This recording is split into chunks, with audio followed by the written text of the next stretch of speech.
एक गांव में टिंकू अपनी पत्नी के साथ रहता था। रात होते ही उसके घर में कुछ अजीब अजीब सी आवाजें आने लगती थी। अजी सुनिए ना, देखिए ना, वो डरावनी डरावनी आवाजें फिर से आने लगी हैं। उठिए ना अजी, उठिए ना। क्या हुआ रेशमा? अजी देखिए ना, जमीन के अंदर से फिर से किसी के चीखने की आवाजें आ रही हैं। रोज रात होते ही ये आवाजें आने लगती हैं। आप कुछ कीजिए ना, इतने डर के माहौल में मैं नहीं रह सकती। ठीक है, मैं सुबह होते ही ये जमीन खुदवा कर देखता हूँ। आखिर माजरा क्या है? अभी तुम सो जाओ, रात बहुत हो गई है। फिर टिंकू सो जाता है और रेशमा डरते डरते पूरी रात गुजार देती है। फिर दिन होने पर, अरे भाई, मेरे घर में जमीन के अंदर से रात होते ही डरावनी डरावनी आवाजें आने लगती हैं। तुम मेरे साथ चलो और जमीन को खोद के देखो, आखिर माजरा क्या है। नहीं नहीं टिंकू भाई, पूरा गांव बोलता है कि तुम्हारा घर श्रापित है। तुम्हारे घर की जमीन के नीचे किसी भूत पिशाच का वास है। अगर मैंने तुम्हारे घर की जमीन खोद दी तो सबसे पहले वह चुड़ैल मेरा सर धड़ से अलग कर देगी। चल डरपोक, चल भाग यहाँ से। मैं किसी भूत प्रेत पर विश्वास नहीं करता। फिर टिंकू वापस अपने घर की ओर चल देता है।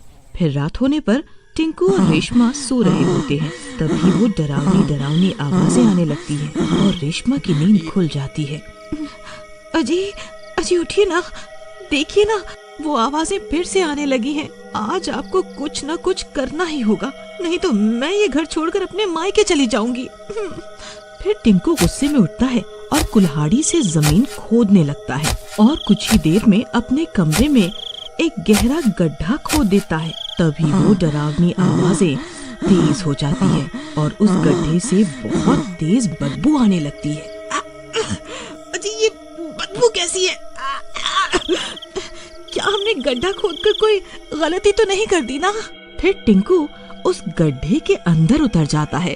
वहाँ उसे एक औरत की लाश मिलती है। फिर वो उस लाश को अपने कंधे पर डालकर गड्ढे से बाहर निकल आता है। अजी ये किसकी लाश है और ये हमारे घर के नीचे कैसे आ गई? पता नहीं भगवान, ये लाश कहाँ से आ गई। अजी क्या ये लाश ये डरावनी डरावनी आवाजें निकाल रही थी? पता नहीं, मुझे तो कुछ समझ नहीं आ रहा। अजी इसके चेहरे से कपड़ा हटाकर तो देखिए कि क्या पता कोई जान पहचान का हो। तुम्हारा दिमाग तो खराब नहीं हो गया? अगर कोई चुड़ैल निकली तो? मैंने आपसे बड़ा डरपोक अपनी जिंदगी में नहीं देखा, जो एक लाश से भी डर रहा है। फिर रेशमा उस लाश के चेहरे से कपड़ा हटा देती है और उसकी आंखें फटी की फटी रह जाती है। वो एक चुड़ैल होती है। अरे मर गई रे अजी, ये तो कोई चुड़ैल की लाश है। कहीं हमने इसे बाहर निकालकर कोई गलती तो नहीं कर दी? मुझे बहुत डर लग रहा है जी, कहीं ये जाग न जाए। फिर टिंकू उस लाश को उठाकर वापस गड्ढे में फेंक देता है। भगवान, हमें अब और यहाँ नहीं रुकना चाहिए। चलो जल्दी यहाँ से निकलते हैं। अरे भागो रे, अपनी जान बचाकर भागो रे। फिर जैसे ही टिंकू भागने लगता है, वो लाश टिंकू की टांग पकड़ लेती है। अरे मर गया रे। अरे प्रीतम, मेरे लिए रुको, इस कमबख्त ने मेरी टांग पकड़ ली है। अब मैं क्या करूं? अरे चुड़ैल जी, मुझे छोड़ दो। आप ये घर ले लो, हम दोनों ये घर छोड़कर चले जाएंगे। आज से आप ही इस घर की मालकिन है, बस मुझे छोड़ दो। अरे मर गया रे।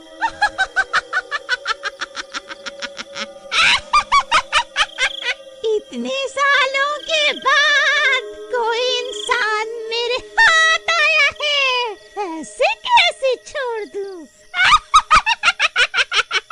फिर वो चुड़ैल टिंकू की टांग को काट खाती है। अरे मर गया रे। हाय रे, ये नास मिटी चुड़ैल ने तो मेरी टांग पर काट लिया। अरे कमबख्त, ये तूने क्या कर दिया? मेरी टांग ही चबा डाली। कम से कम अब तो मुझे छोड़ दे। वहीं दूसरी तरफ रेशमा भागती हुई जाती है और कुछ लोगों से मदद मांगती है। भाई साहब, मेरी मदद करो, मेरे पति को चुड़ैल ने पकड़ लिया है। आप लोग जल्दी से मेरे साथ चलो, चलो। फिर कुछ गांव वाले रेशमा के साथ उसके घर आते हैं। और वो लोग खिड़की से झांक कर देखते हैं कि उनकी आंखें फटी की फटी रह जाती हैं। अरे ई का है भाई, ये तो कोई चुड़ैल है। अरे बहन, ये चुड़ैल तुम्हारे घर कहाँ से आ गई? भाई साहब, ये कमबख्त चुड़ैल बहुत सालों से हमारे घर के नीचे ही रह रही थी।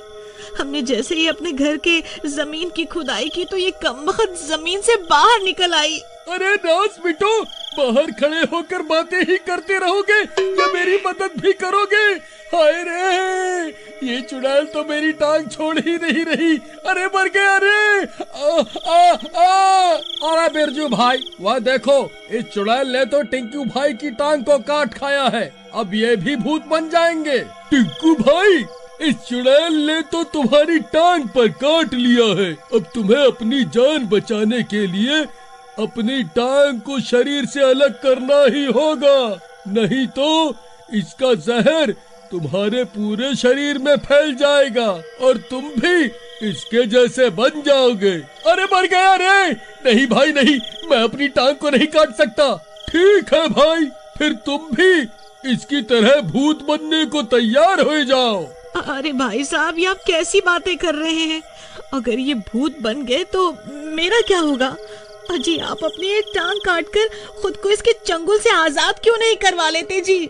मैं एक लूल्हे के साथ तो जिंदगी बिता सकती हूँ, लेकिन अगर आप भूत बन गए तो मेरा क्या होगा? बिरजू भाई, हमें इस घर को आग के हवाले करना ही होगा। अगर ये चुड़ैल आजाद हो गई तो पूरे गांव में कोई जिंदा नहीं बचेगा। तुम ठीक कहते हो भाई, हमें इस घर को आग के हवाले करना ही होगा। अरे नास बिटो, ये कैसी तरकीब बना रहे हो? मेरा ख्याल तो करो, इस चुड़ैल के साथ साथ मैं भी जल के राख हो जाऊंगा। देखो टिंकू भाई, तुम्हारे पास एक आखिरी मौका है। जल्दी से अपनी टांग काट कर इस चुड़ैल से अपना पीछा छुड़ा लो, नहीं तो हम इस घर को आग के हवाले कर रहे हैं। हे भगवान, अब मैं क्या करूं? तभी रेशमा पड़ोस के घर जाती है और एक बड़ा सा चाकू उठाकर ले आती है।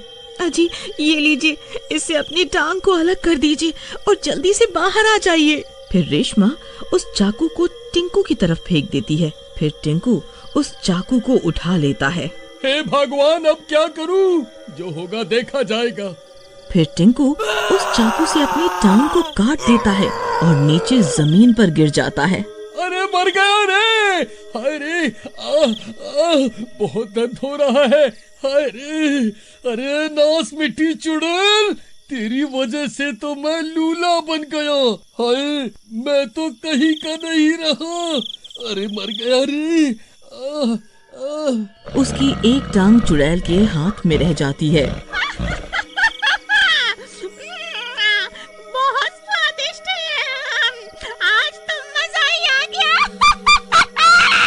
टिंकू भाई, जल्दी से इस घर से बाहर निकलो, हम इस घर को आग के हवाले कर रहे हैं। अरे कमबख्तो, रुक जाओ, मुझे तो बाहर आने दो। हाय, मर गया रे। हाय। फिर टिंकू जैसे तैसे लंगड़ाता हुआ घर से बाहर निकल जाता है। उसके बाहर निकलते ही गांव वाले घर को आग के हवाले कर देते हैं।